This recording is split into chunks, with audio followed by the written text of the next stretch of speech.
Hello दोस्तों, स्वागत है आपका आपके पसंदीदा प्लेटफॉर्म नोट्सबुक आईएएस में। आज हम एक फिर अलग प्रकार की सुर्खियां लेकर आपके सामने प्रस्तुत हैं।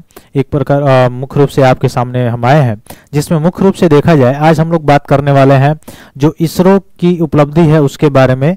जो आज इसरो जो है विश्व में अग्रणी स्थानों में गिना जाता है, उसकी कहानी जो है उससे पहले कभी एक ऐसा समय हुआ करता था जिसमें आज जो विदेशी जो स्पेस एजेंसीज हैं या अन्य जो एजेंसीज हैं उनके द्वारा कहा जाता था ये लोग साइकिल से चलने वाले लोग ये क्या करेंगे, ये घोड़े गाड़ी से चलने वाले लोग ये क्या करेंगे, ये बैलगाड़ी से उड़ाने वाले लोग ये क्या अंतरिक्ष के बारे में जानते हैं। और एक आज का समय है जिसमें जो इसरो जो है एक प्रकार से बहुत ही बड़ी उपलब्धि हासिल किया हुआ है, जैसे चंद्रयान 3 हो गया या और भी आगे आने वाले मिशन जैसे गगनयान हो गए, या आज जो इस वर्ष का 2024 का अंतिम मिशन जो है जिसको PSLV C60 के द्वारा इसरो जो है लॉन्च करने जा रहा है, जो कि बहुत ही बड़ी एक प्रकार की उपलब्धि होगी। यह करने वाला जो है इसरो यानी भारत जो है विश्व का चौथा देश बनने जा रहा है। तो यह कहानी शुरू होती है जीरो से, और इस समय जो कहानी है वह विश्व में टक्कर देने वाले टॉप 4 कंट्री में है।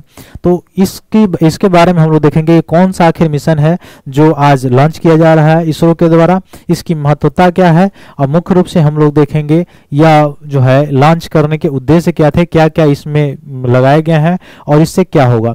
तो इसमें आत्मनिर्भरता को भी बढ़ावा दिया जाएगा। तो सबसे पहले आप देख रहे होंगे हमारे पीछे लगा हुआ है PSLV C60।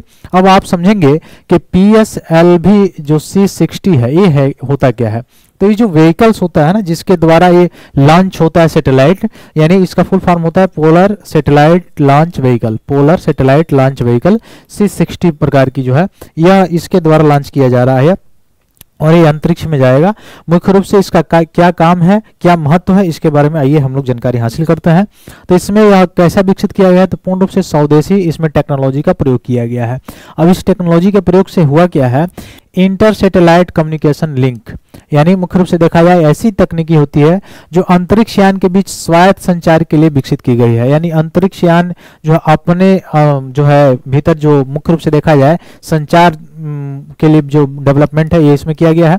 दूसरी चीज देखा जाए GNS आधारित इसमें नोवल रिलेटिव ऑर्बिट डिटर्मिनेशन और प्रोग्रेशन के लिए RODP लगाए गए हैं प्रोसेसर। अब ये RODP प्रोसेसर हैं क्या, तो इसमें अगर आप देखेंगे तो ये तकनीकी जो है ये अंतरिक्ष यान की सापेक्ष स्थिति उसके वेग निर्धारण करने के लिए इस सब इसका प्रयोग किया गया है। तो RODP भी इसमें लगाया गया है जो किसी दूसरे यान की गति या उसका मुख्य रूप से देखा जाए उसकी स्थिति उस सबके निर्धारित सब चीज को निर्धारित करने के लिए ये काम आएगा। फिर इसमें देखा जाए तो GNSS लगा हुआ है। GNSS का मतलब जैसे गैलीलियो जो है यूरोपियन यूनियन का है या फिर से अमेरिका का GPS है, ठीक वैसे GNSS जो है ग्लोबल नेविगेशन सैटेलाइट जो है एक प्रकार का सिस्टम है जो वहाँ के यान के जो पोजीशंस है, नेविगेशन है, उनकी टाइमिंग है, इन संबंधी सारी चीजें जानकारियों को प्रदान करने के लिए इसमें सारी चीजें लगाई गई हैं। फिर हम देखेंगे कि इसके लिए अन्य कौन सी स्वदेशी रूप से प्रौद्योगिकियां विकसित की गई हैं। तो इसमें विकसित किया गया है डॉकिंग तंत्र, सेंसर सूट, स्वायत्त रेंडेंजस डॉकिंग रणनीतियां, ये सारी शामिल की गई हैं। आगे देखिए क्या क्या है, इस मिशन का महत्व क्या है। तो इससे तो आत्मनिर्भरता बढ़ेगा।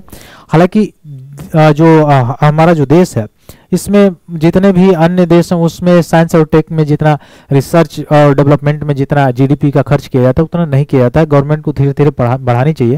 हालांकि गवर्नमेंट इसमें धीरे धीरे PPP पब्लिक प्राइवेट पार्टनरशिप का जो है की ओर जा रही है। इससे ये होगा कि इसमें रोजगार बढ़ेगा, स्किल्स बढ़ेंगे, और स्किल्स बढ़ेगा, रोजगार बढ़ेगा, अर्थव्यवस्था बढ़ेगी, ठीक है, आत्मनिर्भरता बढ़ेगी। तो ये सारी चीजें, जैसे एक समय था कि हम अपने मुख्य रूप से सैटेलाइट यानी उपग्रह को जब लॉन्च किया करते थे तो किसी दूसरे स्पेस एजेंसी का सहारा लेते, जैसे नासा हो गया, यूरोपियन स्पेस एजेंसीज हो गया, या आपका मुख्य रूप से जापानीज जो है उसका हो गया।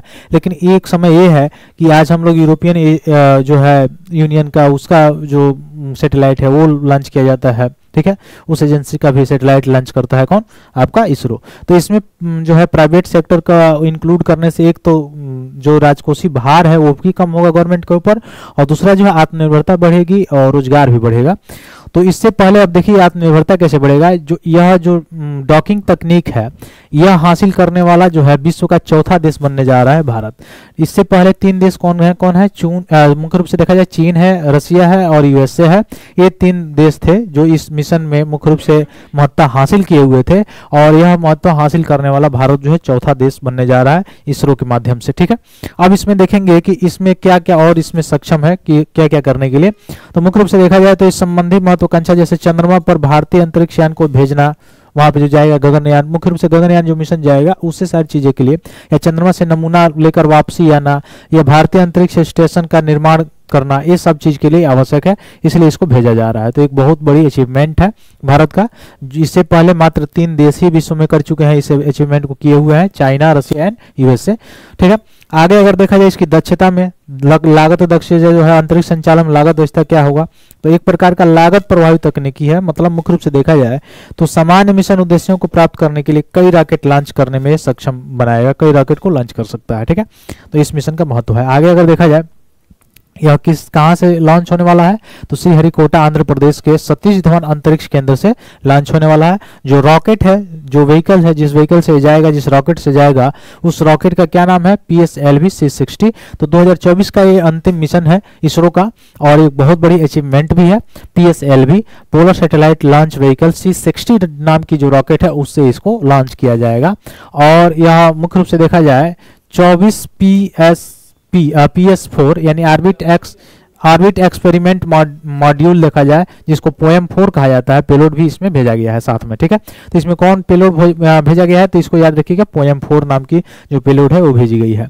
फिर आगे अगर देखा जाए तो अंतरिक्ष यान को अन्य इसरो केंद्रों के सहयोग से UR Rao satellite centre URSC उसमें डिजाइन और विकसित किया है। ठीक, तो इसको ने विकसित किया है, URSC जो है इसमें क्या किया गया है मुख्य रूप से इसके द्वारा, तो इसके सहयोग से इसको डिजाइन और विकसित किया गया है, डेवलपमेंट किया गया है। आगे अगर हम देखें तो बेंगलुरु में स्थित है, या जो URSC है वो कहाँ पे है, तो UR राव जो सैटेलाइट सेंटर है वो कहाँ पे स्थित है, अगर पूछ सकता है आपसे तो आप बताइए, बेंगलुरु में स्थित है। ठीक है, यह सैटेलाइट के निर्माण और संबंधित सैटेलाइट प्रौद्योगिकियों के विकास के लिए इसरो का प्रमुख केंद्र है। तो सैटेलाइट जो बनाया जाता है वह कहाँ बनाया जाता है, बेंगलुरु में बनाया जाता है, इसरो जो बनाता है, और उसका एजेंसी का जो क्या नाम है, URSC नाम है, यानी UR राव सैटेलाइट सेंटर नाम है। ठीक है, बेंगलुरु में यहाँ पे बना हुआ है। ठीक, आगे अगर देखें इस मिशन पर और एक नजर देखें तो इस कक्षा के जो पृथ्वी की कक्षा है 55 डिग्री झुकाव पर पृथ्वी से 470 किलोमीटर की ऊंचाई पर वृत्ताकार कक्षा में जाएगा। ठीक है, ये मिशन की लाइफ कितनी रहेगी, तो जब से शुरू होगा तब से 2 साल तक ये रहेगा। ठीक है, ये जाएगा तो 2 साल तक रहेगा। उद्देश्य क्या है, वृत्ताकार निम्न भू कक्षा में 2 लघु अंतरिक्ष यान के रेंजेंट वंश या नजदीक आएगा, और डॉकिंग और अनडॉकिंग के लिए यहाँ पर ये आवश्यक तकनीकी का विकास करना और प्रदर्शन करना, ये मुख्य रूप से काम है इसका। इसके अलावा इसमें 2 लघु अंतरिक्ष यान भी हैं। इसमें 2 लघु अंतरिक्ष यान कौन कौन है, तो एक चेंजर है SDX-01 चेंजर है, और एक है SDX-02 जो टारगेट है। ठीक है, इसमें ये सारी चीजें। फिर द्वितीय इसका उद्देश्य क्या है, डॉकिंग के जरिए जुड़े जो अंतरिक्ष यान है उसके मध्य बिजली का आदान प्रदान करना, अनडॉकिंग के बाद दोनों अंतरिक्ष यानों का संयुक्त प्रणाली के रूप में काम करना, किसी भी कार्य या प्रयोग के लिए पेलोड संचालन को प्रबंधित करना, ये सारी चीजें कार्य हैं जो अंतरिक्ष मिशन या मुख्य रूप से चंद्रमा पे जो मिशन जाएगा उसमें क्या करेगा, सहायता करेगा, जो मानव मिशन भेजा जाएगा। ठीक है, ये सारी चीजें जानकारियां हमें देनी थी। आशा करते हैं सारी चीजें आपको समझ में आई होगी। वर्ष के अंतिम दिन में बहुत ही बड़ी खुशखबरी इसरो के द्वारा दिया गया है, जो टॉप 4 देशों में इसरो जो है यह पहुंचने जा रहा है उपलब्धि करने के बाद। तो आप सभी को भी अंतिम यह जो 2024 और अगले जो है 2025 की अग्रिम शुभकामनाएं। बहुत बहुत धन्यवाद दोस्तों, जय हिंद।